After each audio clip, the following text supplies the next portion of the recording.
Buya, saya mau tanya, kalau ada istri yang tidak mau diajak, berhubungan badan dengan alasan sakit dan belum mau punya anak, apa yang harus saya lakukan sebagai suaminya? Dan apa yang harus dilakukan ketika syahwat saya memuncak sedangkan istri tidak mau sama sekali? Terima kasih. Baik, jika seorang istri tidak bisa melayani suami karena udzur, misalnya sakit, atau karena haid, atau karena nifas, karena sakit, maka istri tersebut dimaafkan, tidak dosa di hadapan Allah. Tapi jika ada seorang istri menolak diajak berhubungan oleh seorang suami, sementara tidak ada udzur, bukan karena haid, bukan karena sakit, kok tidak mau, ingat, dengar ancaman dari Nabi.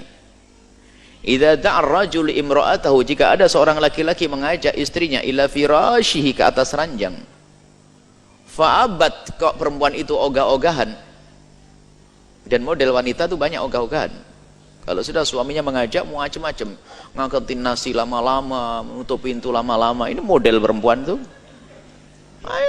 Nidurin anak lama-lama, sampai suaminya stres. Nah itu alasannya, padahal suaminya sudah mulai tadi manggil-manggil, dia nggak paham-paham. Bukan nggak paham, memang itu penyakit perempuan.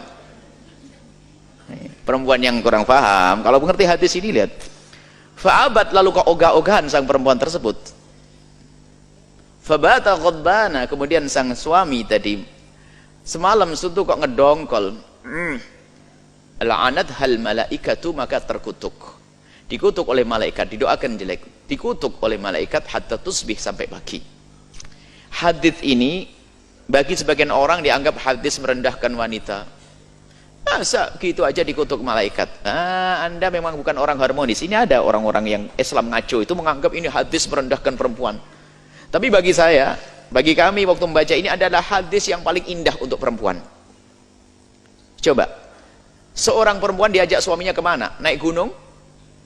Ngangkat batu? Berjemur? Ke tempat yang paling indah di rumah kita, di atas ranjang. Ini kan paling enaknya, bukan? Kalau ada seorang perempuan suruh ngangkat batu oleh suaminya, kok nggak mau, dikutuk malaikat, bukan begitu kok. Diajak indah, makanya dalam pemahaman kami ini adalah hadis yang paling indah untuk perempuan. Sudah begitu ya ancam, kalau nggak mau awas, suruh enak, suruh seneng, nggak mau diancam, awas ya. Duh, enak bener itu. Dikutuk malaikat sampai pagi. Ini hadis paling indah. Artinya apa? Jangan sampai Anda sebagai seorang wanita semacam itu. Dan tingkat ogah-ogahan itu macam-macam, sampai tidak melayani suami, dosa besar.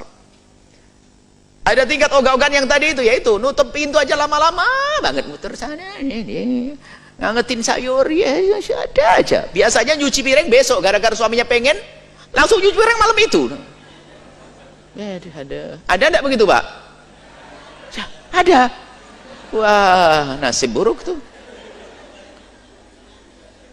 Baik, nah sekarang kalau tidak punya udzur, awas, hati-hati, jangan nolak. Kemudian pertanyaannya, jika Anda seorang wanita yang punya udzur, misal dalam keadaan haid atau Anda sakit, Anda harus menjadi wanita cerdas, aktif, inovatif.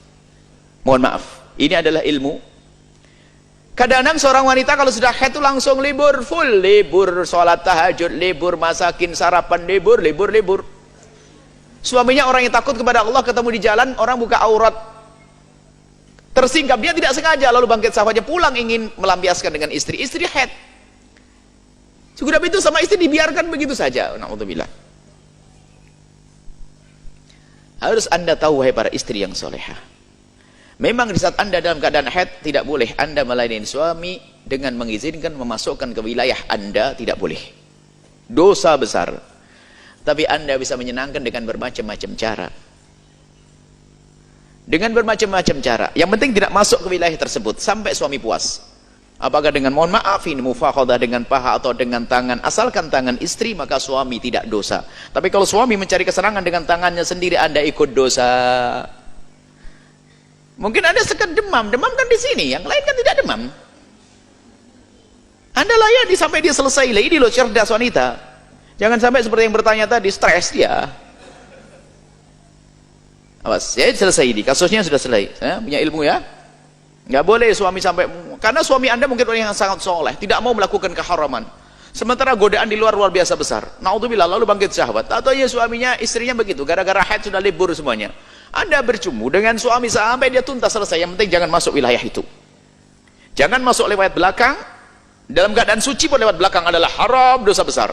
Jangan masuk lewat wilayah depan dalam keadaan haid.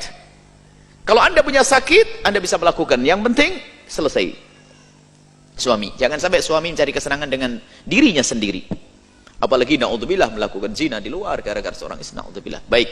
Kemudian sisi lain, hei para suami, termasuk dosa Anda jika memaksa istri untuk melayani dengan cara yang khusus tadi jika istri tidak mampu, mungkin dalam keadaan sakit. Anda tidak boleh memaksa istri dalam keadaan sakit untuk melakukan itu. Mungkin ada lain lagi, misalnya istri sakit, sakitnya adalah sakit urusan mandinya. Jadi ada istri kalau kesentuh air, Masya Allah, maka Anda di kasus yang semacam itu jangan takut mandi. Anda tetap layani suami, Anda boleh bertayamum. Agak debu, tayamum. Karena apa? Anda kalau bersentuhan dengan air akan merasa sakit, maka aja tetap ada caranya. Yang penting urusan yang satu ini tolong diselesaikan dengan ilmu juga. Jangan sampai dibiarkan suami terlantar. Nah, suami terlantar stres, naik pitam, makanya emosian. Jadi, dan di sisi lain, wahai para suami, kalau Anda melihat istri Anda sakit, Anda harus mengerti. Jangan Anda paksa untuk melayani Anda dalam keadaan sakit. Apalagi yang mungkin dia tidak akan bisa melampaukan. Sampai Nabi itu mengajarkan agar suami itu kalau mau pulang ke rumah itu memberi tanda, jangan bikin kejutan. Bayangkan suami seenaknya, istri lagi tidur enak-enak dibanguni suruh melayani. Ya Anda zalim. Mungkin Anda sudah kasih tahu, Ma atau Umi atau Neng, ya, saya mau pulang nanti jam 12. Padahal kalau sudah ngasih jam itu berarti Anda siap-siap, gitu loh. Yang paham, cerdas, suruh belanja tok cerdasnya, ini kan repot. Ya seperti itulah. Semoga Allah menjaga kita semuanya. Nah, alasan tidak mau punya anak, naudzubillah. Bagaimana tidak mau punya anak lalu tidak melayani? Dengan ada, kalau belum punya anak, kasusnya adalah banyak hal. Mungkin ada bisa dengan azl, dengan mengeluarkan sperma di luar dan sebagainya, itu ada. Tapi jangan sampai hubungan suami istri seperti itu, gersang, itu panas, tidak indah itu semuanya. Semoga Allah menjadikan hidup kita indah dalam cinta karena Allah Subhanahu wa taala. Wallahu a'lam bissawab.